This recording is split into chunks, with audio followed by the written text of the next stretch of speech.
This KFAN podcast is sponsored by Builders and Remodelers, exclusive Twin Cities provider of Elements Windows. Get the highest quality windows at unmatchable value. Visit buildersandremodelers.com for more details. Flores Home Services has your shot to win 4 tickets to see Green Bay take on the Purple in early January, plus $500 in game day cash. Register for your chance to win today. KFAN.com. Keyword furnace. KFAN.com/furnace to enter today.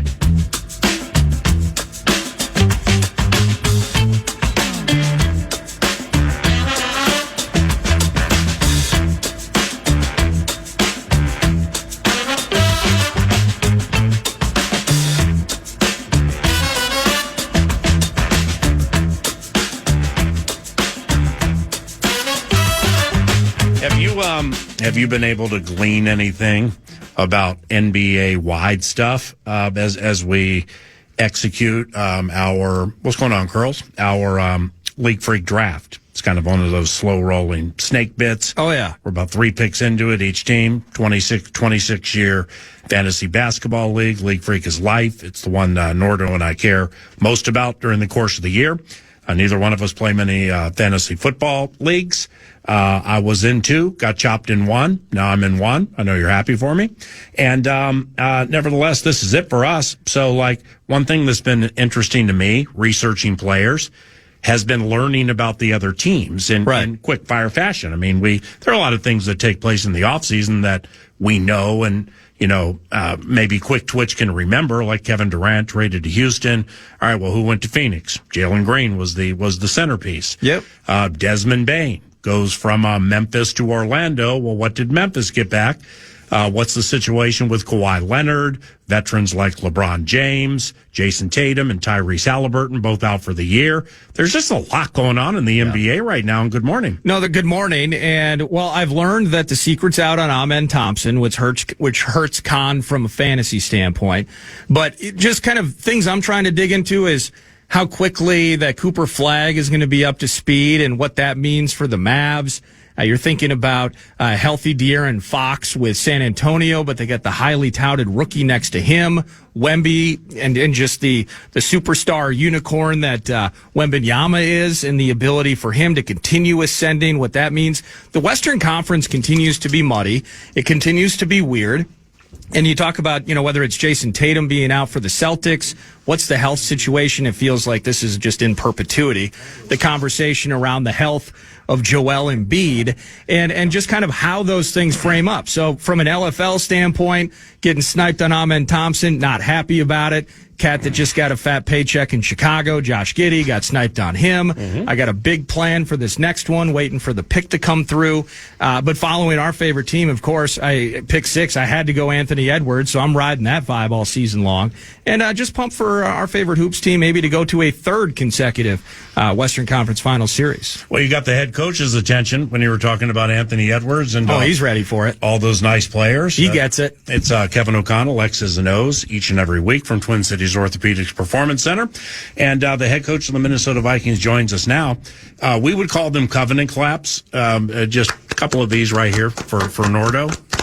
Because in the head coach waiting game, occasionally I'll pop outside and he just knows that I might have to talk for 3 straight minutes. So you guys are in here playing catch. No, it was the option. I was trying to run the option. But the NBA's on the horizon. Your Padres are dead. I know you and Leah or you like to go to Wolves games. So everything's just coming at us so fast right now. NHL, NBA, champion Eagles, Major League Baseball in the finals before the World Series, and no Padres. But anyway, good morning. How are you? I'm doing great. Now that I know by me showing up a couple minutes late, it's Nordo's time. I might let you shine a little bit more from time to time. Well, that'd be great. I try to be at my best when my best is required. That's all we need around here. Company clap. Somebody's playing fast right now. It's the producer, John Ekstrom. Good to see you. How are the wife and kids? Excellent.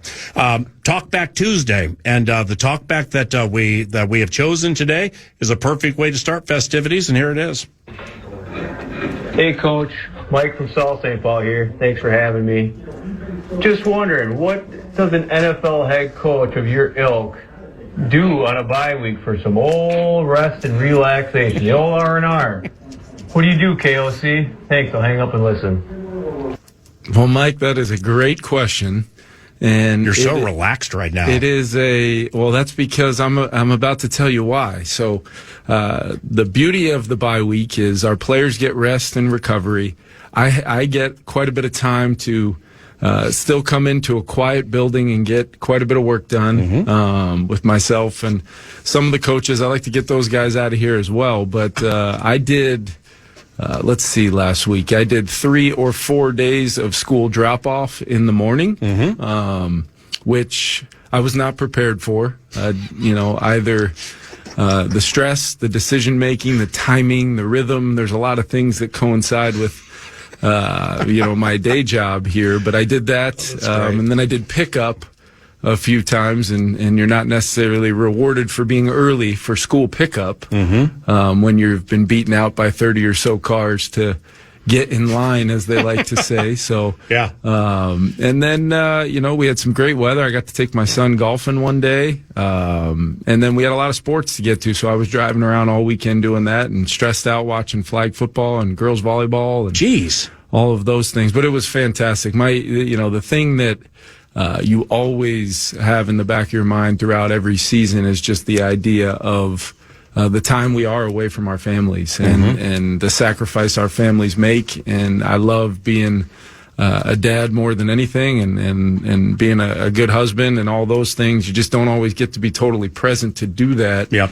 And puts a lot on the family. So these moments that you do find, Friday, Saturday, Sunday, getting that time totally uninterrupted time to just go do that. It's very therapeutic for me to come back and, hopefully have, a great run here, knowing that how blessed and fortunate I am to have the family I do have and getting the time that I did get with them and being able to come back. And I will say this much, after all those stresses, I was ready to come back to Egan Monday morning. I could tell.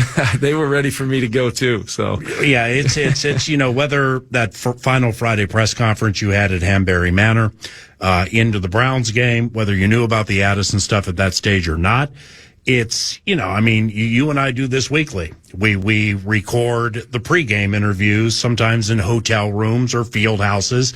I've gotten to know you in press conference and interview type settings quite well. And when you said 2 more sleeps, thank God, I was like, holy cow, the duration of this whole thing, I don't want to say has gotten to you, but it clearly was a long time. And, then the Addison situation, which was self-inflicted, kind of piles on top of some other injury related things with which you were dealing. So I just wonder if the NFL is going to give the Vikings a 1-year respite or break from the escapades next year. What do you think? Between you and I do a lot more than wonder. If you understand what I'm saying there. We do. Coach of the year, though. Very much looking forward to hopefully those 9 home games next year at US Bank Stadium. But you never know. You absolutely never know. And I will say we've, it felt like we've been the road team twice now at Tottenham Stadium, and both times it felt like we were the home team. So compliments to all the Vikings fans who made that trip, and then our fans there abroad that show up in great numbers for us when we do go over there. It always feels we've had a lot of success there, and our players have a lot of confidence playing in that stadium, knowing the environment it's going to be, and we always love seeing the purple when we go. Well, and it's a 24-hour business, as you guys will say. So say you beat Cleveland. Well, you can feel good about it or celebrate it. Say you had a game the next week. For 24 hours, metaphorically speaking, then we got to move on to the next one. Well, that's great to say and hear. But you've heard me say it before, human nature gets to win too. So, you're a week and a half away from the family. Yep. FaceTiming, got kids events going on, time difference is weird and everything. So you probably miss some things, which might eat at you, because I know how much you care about your family and your kids. But as the situation rolls on, you will look back at, say, the Pittsburgh game. I'm like, I think I said it to you just in passing because that's how we chat. If O'Neal plays the game, you win the game.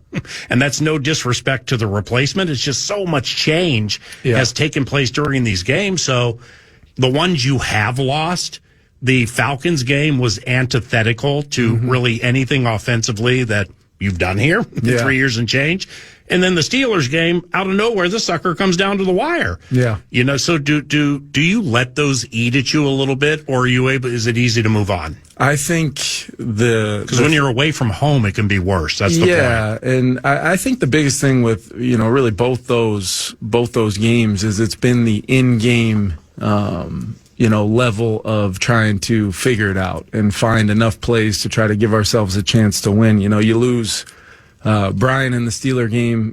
We're preparing all week long we've got Brian O'Neill playing right tackle, and we've got some issues that we've got to make sure personnel-wise on the other side we account for, whether it's T.J. Watt or Hayward or any of those guys along that front. They had some good blitzing linebackers as well.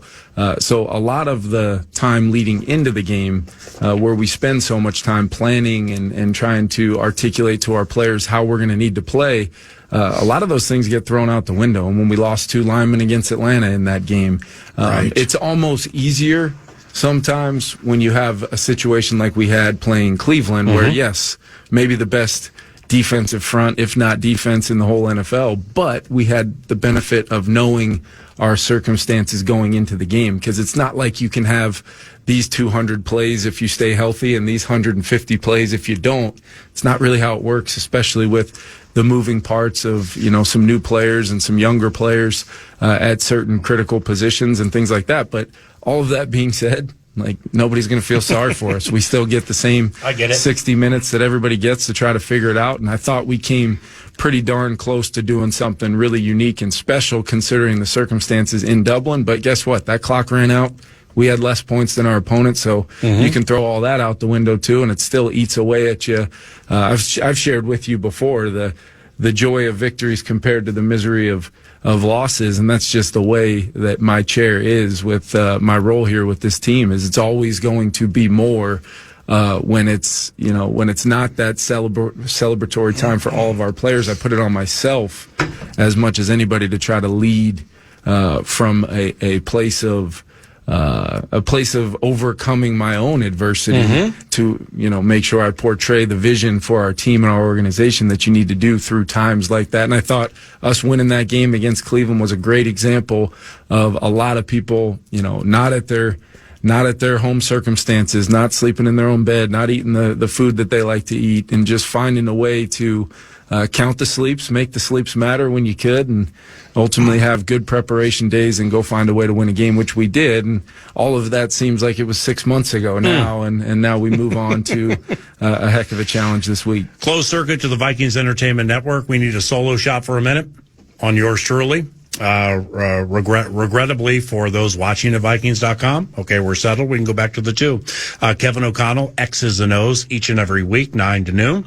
Man, there's so much off what you just said. Holy cow. I mean, because Wentz, all right, so we have a bad shoulder, the left shoulder, but it still probably hurt at the end of the Cleveland game. Yep. 9 for 9, including the final 3 to Addison.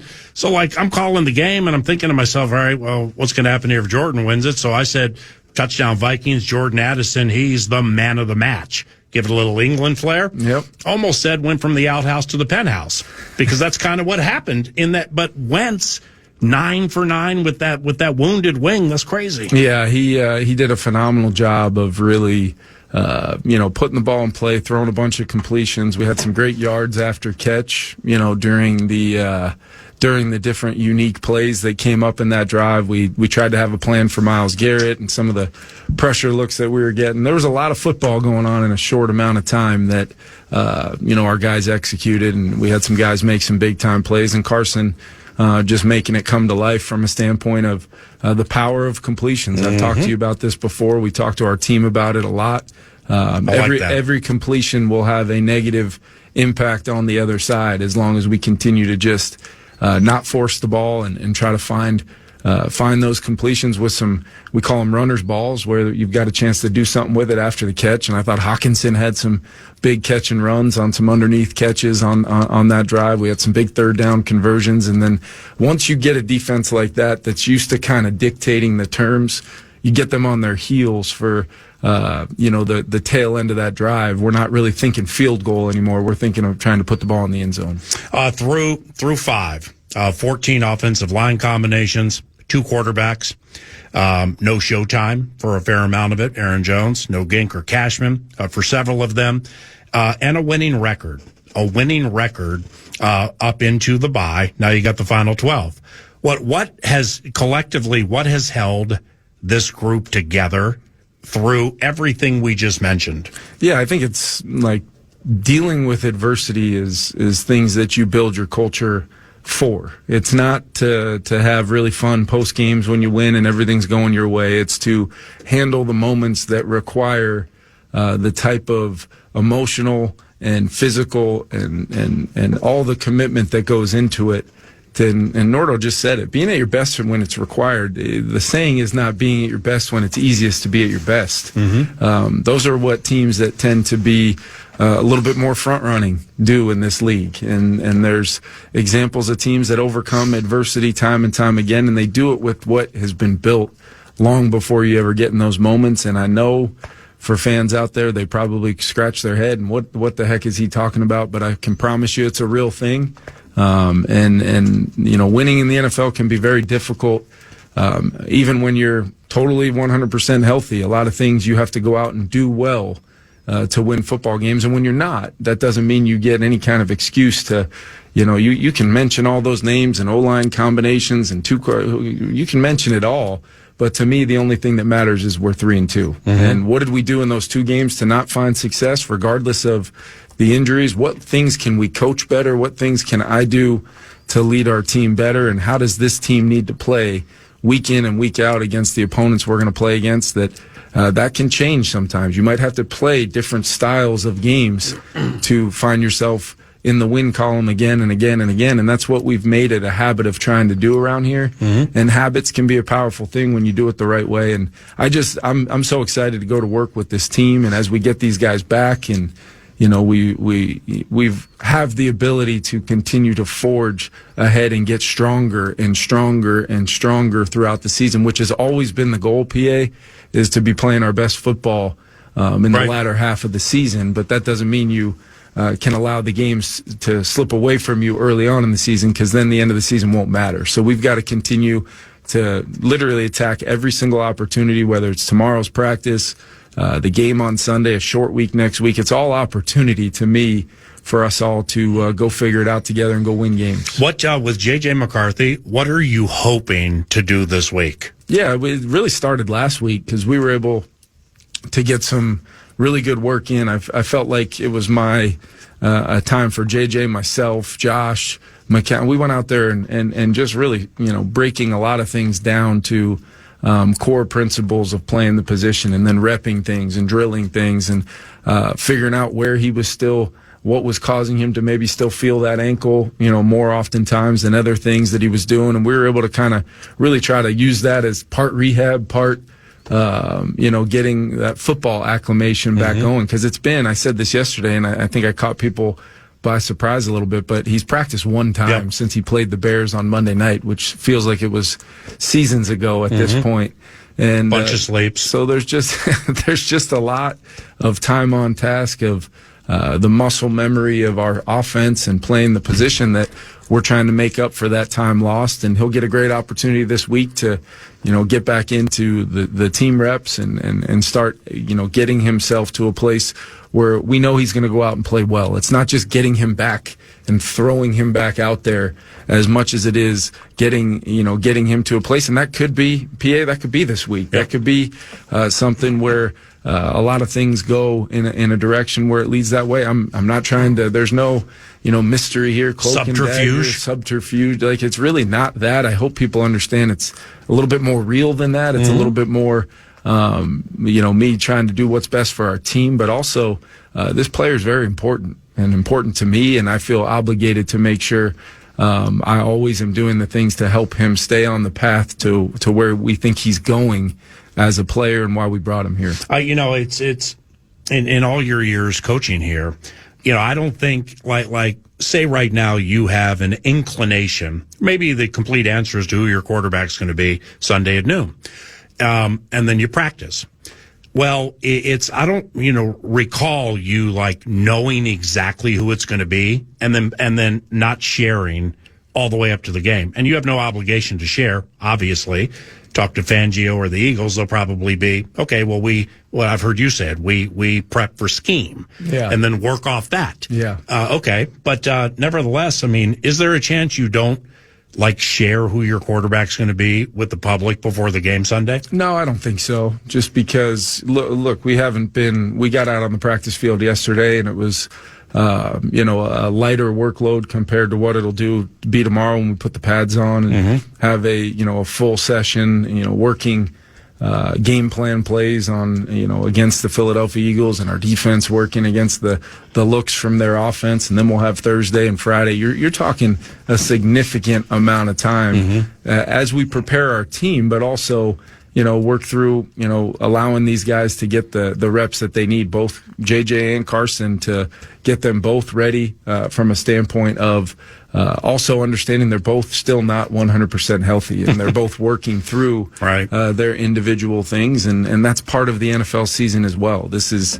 very rarely do you get the opportunity to choose your circumstances, if ever.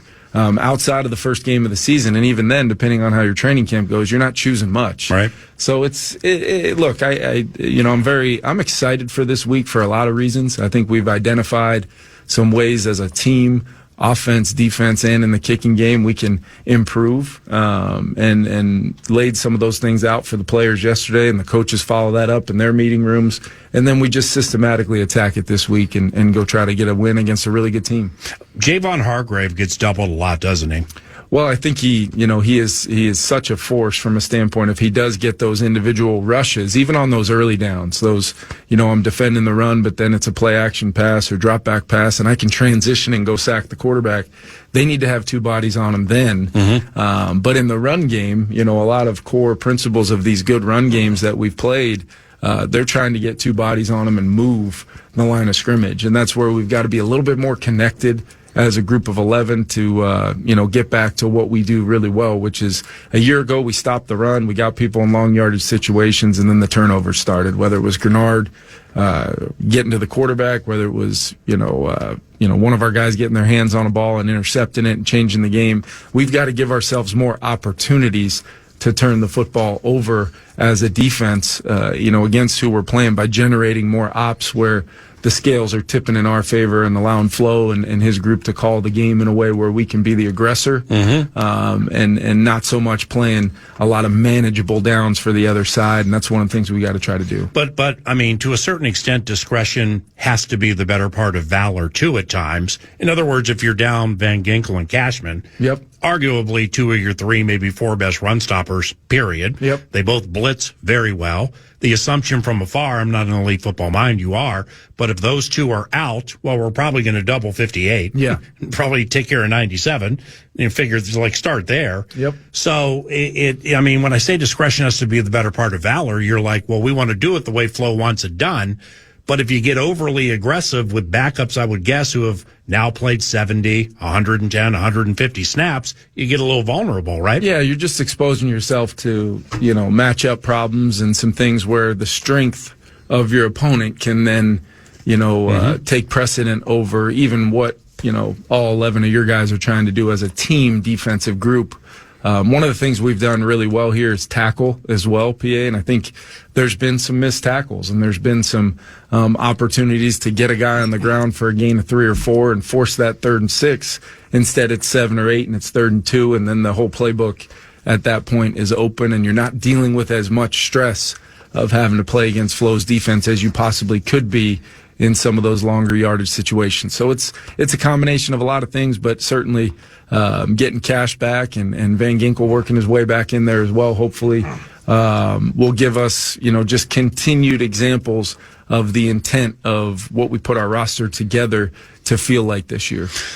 Just a few more for Kevin O'Connell, X's and O's. Tuesdays, Twin Cities Orthopedics Performance Center, KFAN, Vikings.com. Good morning. Saquon, he's yet to explode in a game this year. Why? I don't know. I think they're, I think they've got one of the best O-line coaches in football in Jeff Stoutland. They've had one of the premier rushing attacks for a long time since he's been there. And, I think they're going to try to run the football. I think they're going to try to run the football to establish the line of scrimmage, get into those efficient kind of staying ahead of the chains type of down and distances. And that doesn't change the fact that they've got those weapons on the outside. And I know they haven't quite been able to unlock the same level of passing game that they had a year ago, but it's always available to them, and we've got to make sure we don't give them any easy paths to getting back to where they want to be offensively, and that's where the X's and O's and all those things have to be in alignment with what we go out in there and do from a play style standpoint against a team that wants to play physical. They want to. It's not just the tush push. They have some pretty elite players up front and the ability to win the line of scrimmage. And if you give them angles and you give them easy access to space, Saquon Barkley's the best in the league at going to find it. Two to close. Chris Cooper, your offensive line coach, was he was here to start the show at 9:00. Great to chat with Coach Coop, and I was really excited to share with him that I will watch some practice occasionally. You guys are kind enough to let me do that. I don't exactly know what I'm watching, but when we were in London and or Dublin to a certain extent, I mean it's the most I've ever watched, and I found myself morphing to where the offensive line was with Cooper and Keith Carter as assistant. I mean, it was unbelievable watching those guys last week. It's like they're moving Joe Huber by themselves, putting him in a spot, doing a drill. Then one of them leaves and they're like with Brandell and they're working on head nods. It's just the nuance and what must have gone into that week to get all those guys ready. Yeah. And you don't know School's going to flip spots during the game, but Rouse knows he's playing, but he doesn't know when or what the game situation's going to be.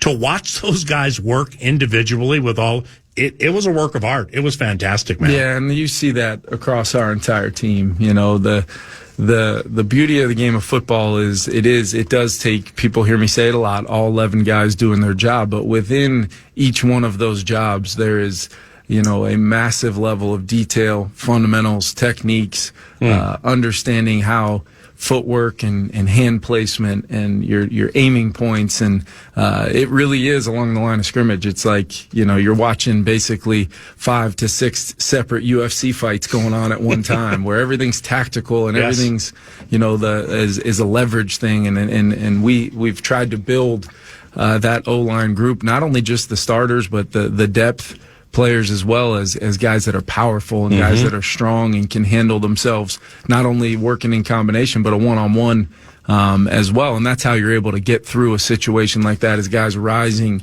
to the level of what is required in that moment, and then Carson being able to kind of run the show. And one thing I know for sure is our receivers have played outstanding. Yep. I think what TJ Hawkinson and Josh Oliver have done, maybe not necessarily blowing up the stat sheet, but they're doing so many little things that have helped us kind of sustain, especially over these last 3 weeks, where we've really been 350 plus yards and gotten a little bit more plays, gotten a little bit more of a rhythm at times. And really the only thing and that we have to continue to try to have our finger on is the penalties, the self-inflicted things that move you backwards where the defense had nothing to do with it. And that's where our scoring rate and our successful rate of drives, when we don't have a negative play and or penalty, we're right up there at the top of the league. And that's what we've got to continue to search for, is how many of our drives can be like that. And I'm glad you mentioned wide receivers. Last one, I promise. Has Jefferson elevated himself even more as a team leader? And it's like he handles business differently than maybe in the past when the ball's not coming his way. And he seems calmer. He just seems more, and young men are going to mature naturally, but it seems like he's elevated his already solid leadership role. Yeah, I think he's been fantastic. It goes back to training camp, even when he was had to take a few days there in training camp to get healthy early on, and his role changed a little bit. It wasn't the daily igniter on the field by the plays he was making. It was his leadership and in that huddle and stepping in and talking to J.J. McCarthy or talking to Jalen Naylor or letting TJ know, hey, when TJ made a bunch of plays in training camp, like, he was as much of a leader as I've ever seen him in those moments, and that's carried over to the season. And then I think the other part of it is, we've spent some time together over these seasons, and Justin has a bunch of confidence in what we're going to do what the plan's going to be. Obviously, we want to make him a featured focal point of our offense every week. He knows that. And he also knows whatever we find, whatever we meet on game day from a scheme to take him away, that we're going to find ways of getting him involved in the game. And I think we've seen that over these last few weeks against some really good defenses, that he's had his impact and he's made plays that have helped us find that successful rhythm that has led to points. We've done a good job when we've gotten down to the red zone, and we've got to continue to find as many drives as we can where we get down there and put the ball in the end zone. Great chat. Yeah, thanks. Appreciate you, man. Kevin O'Connell, head coach of the Minnesota Vikings, weekly 9 to noon. We call it X's and O's. Back after this. And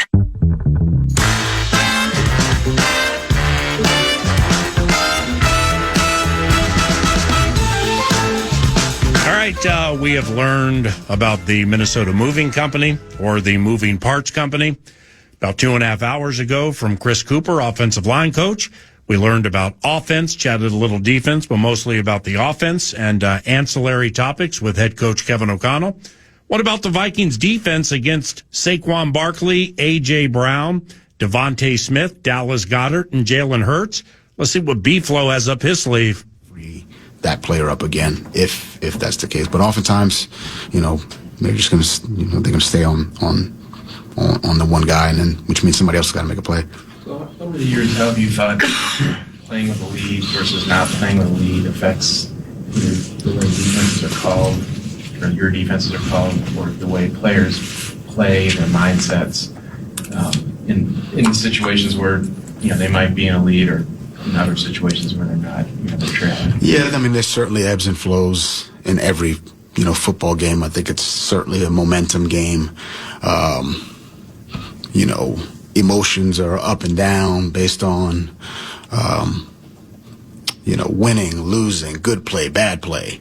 So I think that's something, we talk about as a defensive unit, our ability to respond regardless of situation, whether we're up, whether we're down. I think oftentimes you go up, and sometimes, there's a complacency that sets in, and then, that's how other teams get back in the games. So, I understand the question. I do. I think that's something that as a coach, as a leader, I try to talk about the ebbs and flows of the game, and we don't know what's going to happen. The ball bounces funny, and so you could be up. You got to maintain a high level. You got to keep your foot on the gas. You can be down. I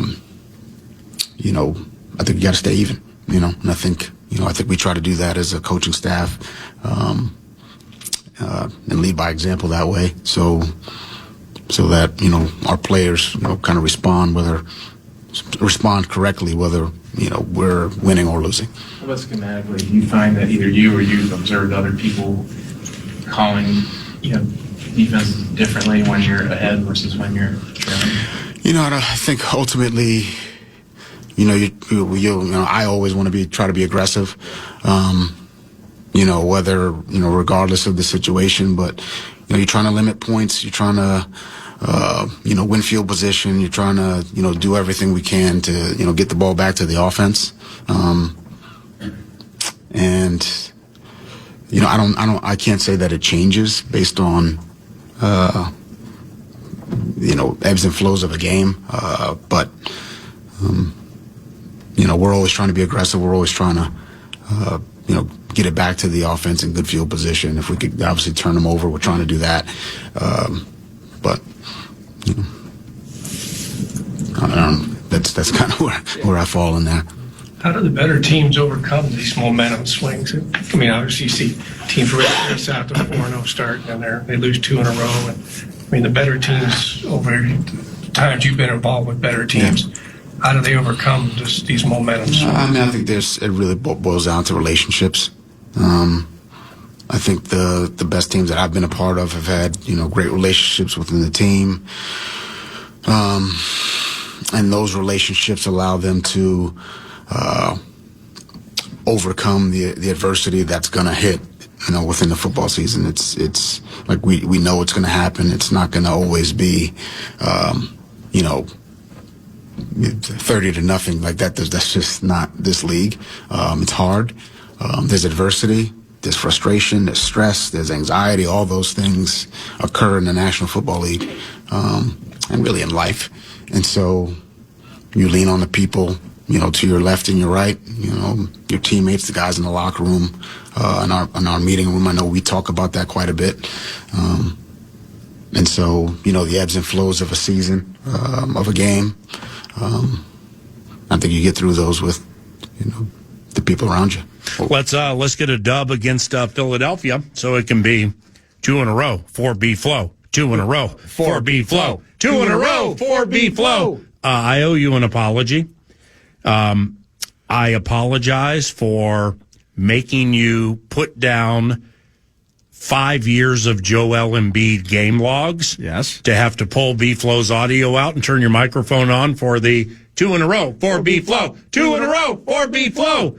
What's old Joel looking like these days? Well, I'm trying to sweat this return, or they're trying to just to ease him into action. And healthier Sixers squad this year. Big spot thoughts about their Eastern Conference contention. Tyrese Maxey for a zillion threes. And I thought I had at least 3 more minutes of at least half of an answer from Brian Flores to a question in relation to the team. So I thought I had at least 2 to 3 more minutes here of scoping out exactly how that thing's going to look. Then the announcer went rogue on it. Yeah, has Kelly Oubre been hitten by a car in City Center again? Yep. Like what this thing's going to look like. Just take Julius Randle. Oh, well, he's in the mix. But I can't go Ant and Julius Randle. Why not? I went SGA and Holmgren. I got to mix it up. Well, you should have just went with the trifecta, added J Will to it, the good one, or J Dub. I forget if it's J Will or J Dub, the good one versus the bench. Good one's J Dub. Good one's J Dub. Yes, I'm mildly disappointed. It's cool to hear from Flo, though. I mean, when I'm joining Tatum Everett, actually, VEN, shortly after the show, we're going to record some Vikings.com content, and it's kind of, good times, bad times with a 3-2 team and a muddy NFC North. But just the takeaways that I was kind of referencing earlier, the lack of sacks that you mentioned, middle of the pack from a sack standpoint. You get 5 turnovers in the Bungles game, but other than that, 2 straight weeks without a take. And it's just, you're still looking at a team, one of the best third down defenses in the NFL, terrific in the red zone. I think they're holding teams to under 50%. I have to pull up that stat in front of me again here, but I know that they're top 10 specifically. Let's find it here. Yeah, 8 out of 16. They're 4th in the NFL in red zone defense right now. This is a group with Flores' team who's having to do it a little bit differently because of injury issues of their own, and they're finding that success in keeping this team in each and every one of these games. But man, Saquon. I wonder, and it's worth diving into later this week. And Kevin O'Connell, when we heard him, he was quick to praise the longtime offensive line coach and the success, and for good reason, by the way. Feels like the Eagles' offensive line has been dominant and like giants for a freaking decade. Something's up there, man. Dickerson's injured. Yep. And I know they got Mailata on the left side, or is it Sayamalu? I forget. But at any rate, I'm mixing up Lane Johnson names. on the right side. Lane Johnson on the right side. How that's working with Cam at center, 3.5 yards a clip, man. That's awful from a team that put out 2,000 plus with Saquon a year ago. You're not seeing the explosion. You're not feeling like they're moving man in the same way that they have historically, and really has become a cultural element to Eagles football. So this is simultaneously an opportunity for Saquon to quote unquote get right and explode. They've just shown no evidence of that for the last month. I think they're banged up, and I'm excited to see that part of the game. Me too. And how we handle that situation on Sunday. Final segment from Twin Cities Orthopedics Performance Center is next.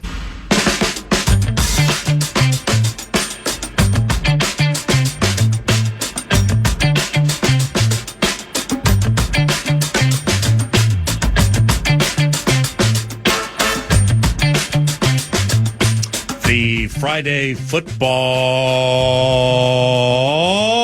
feast with yours truly, Nordo, and Alec Lewis, courtesy of Steve's Appliances. Buffalo Wild Wings, Monticello. Buffalo Wild Wings, Monticello this week. We'll see you from 9 to noon up Monticello way as we get back into our Friday football feast swing. And the week of the Chargers game, Is that a game day feast? You have any idea? Yes, it is. So it'll It's be a at game day feast. Buffalo Wild Wings Savage, Yeah. I believe, and Mike Mussman Is it during actually the game? No, the morning of. Got it. Yeah, he'll be head manning that down at B-Dub Savage. That's home turf for Mussy. That'll be day of the Chargers game, up to the Eagles game. Buffalo Wild Wings Monticello this Friday. Nordo and I back together again with you tomorrow for a Wednesday of play. 9 to noon style, FM 100.3, KFAN. PJ Fleck and Gophers Weekly coming up next on FM 100.3, KFAN. Bye-bye.